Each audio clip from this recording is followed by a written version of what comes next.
We're going to dive right into the PFF grades from Vikings victory over the Saints. Before we jump in, though, I want to thank everybody for watching the GG Sports podcast of the Minnesota Vikings, where we endure heartbreaks but always bleed purple. Hit the subscribe button, hit the bell, get notifications for more of our videos, our other content that's coming. Let's dive right into this. This week, it looks like we do not have a ton of highly rated players from that game. We don't have anything over 80. We have one in the 80s on offense, at least. Starting with Jalen Nailor. I know he only had like a couple snaps, and I wasn't really going to put a lot of players in here that only had like a snap or two. But Jalen Nailor had that fourth down conversion thrown by Ryan Wright, who we'll get in a second here. So he deserves a list. Christian Darrisaw, 2 weeks in a row at the top of the offensive list. I mean, he's been a stud for us. He's been exactly what we wanted. Ryan Wright, biggest surprise. Last week I said month. I was wrong. Ryan Wright's the biggest surprise for the Vikings this season, and one of the biggest, arguably the biggest get for us. Obviously, he's just been punting fantastic, as well as hitting that fourth and third, I believe, for that conversion, which was a huge momentum play for us. We didn't take advantage of it, but whatever. Ed Ingram, 70.2. It's nice to see him here. He's growing up, getting up there a little bit. Young rookie, still up. It has his up and downs, but we're seeing enough ups, I think, that we keep rolling with them. Justin Jefferson, 69. We obviously know Justin Jefferson had a pretty big game. He had the run-in touchdown, that big catch, 71.8 pass grade, 57.6 run grade, which is weird since he scored a touchdown on that, and then a 59.4 run block grade. But Justin Jefferson stepped up this week, so we're happy about that. Adam Thielen, he had like 8 catches for 90 yards, 68.6. We need to see him get more involved than he did. Kirk Cousins, 67.5, a little down before. He was shaky at times, but he came down and won it when we needed to. Again, 2 weeks in a row on that.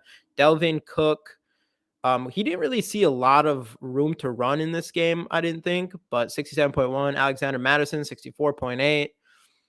Brian O'Neill, 63.3. Another week where Brian O'Neill wasn't at the top of the grading list like he usually is from PFF. He better than last week, but he did have a couple penalties on offense. Jalen Reagor, he only had a few offensive plays. He did have a nice punt return, though. Irv Smith, still not seeing everything we'd like to out of him. 56.8. Hopefully he can keep growing as this offense or as the season progresses. Ben Ellison, who I think he was number 1 last week, 56.6. He's a tight end that does a lot of blocking. KJ Osborne, the hero from last week, we didn't see much of him. I think he had 1 catch this week. Let's look real quick. Yeah, I think he 1 catch and a run. So nothing crazy. Ezra Cleveland, 49.7, not his best week. And same with Garrett Bradbury. Other than Ed Ingram, we saw a lot of pressure coming in on Kirk Cousins, especially from the inside of the offensive line. So Garrett Bradbury as well, 35.8. He's been having a pretty good year, actually. This was a down week for him. CJ Ham, 43.5. And then Johnny Munt, 28.2 for the lowest score.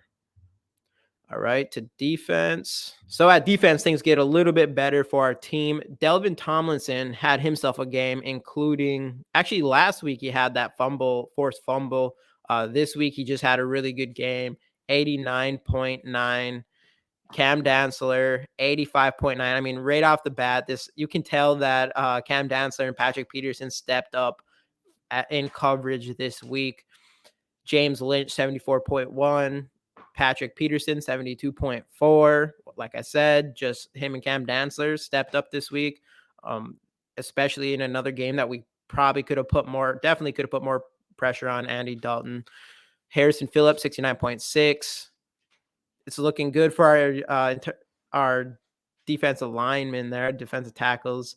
DJ Wonnum, 67.9, who has been a pretty solid season so far. Jonathan Bullard, 66.9 against another defensive tackle. Eric Kendrick, 64.6. He went out for a drive and came back, which is really good. He's such an important part of this team. Chandler Sullivan, 63.7, which I think is the highest grade I've seen from him so far. So, I mean, really, our cornerbacks in general definitely stepped up this week. Daniil Hunter, 63.2. Chris Boyd, 61.1. He only had a few snaps, I think. Zadarius Smith, 61. That was the one thing I felt like we did not get to the quarterback as much as we like. I think there was one play with Harrison Smith that we ran a blitz that helped us big time. Other than that, I didn't see just tons of pressure this game. Troy Dye, 57.6, came in for Eric Kendricks. Jordan Hicks, 53.2, not the best grade either. Patrick Jones, 50.1. Harrison Smith, 48.4, kind of a down week. A big down week from our safeties from a PFF standpoint, it looks like.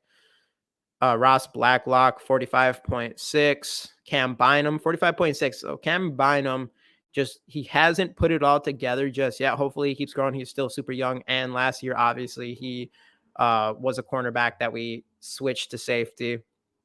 And then Josh Metellus, 41.6, who was one of the most impressive players from our defense last week, comes down a bit. Obviously, he didn't start and didn't have nearly enough playing time.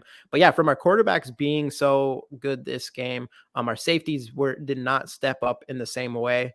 And maybe we were able to stop some of that passing game, because Andy Dalton, again, just like every other game we've played so far, the quarterbacks have been pretty consistent. And he had 20 attempts for 20 completions for 25 attempts, 26 attempts, something like that. And then Caleb Evans, 27.2. He came in for a few snaps. He's still young as well. He hasn't shown a ton. I'm still hoping we can get Andrew Booth. I want to thank everybody for watching. Skol Vikes.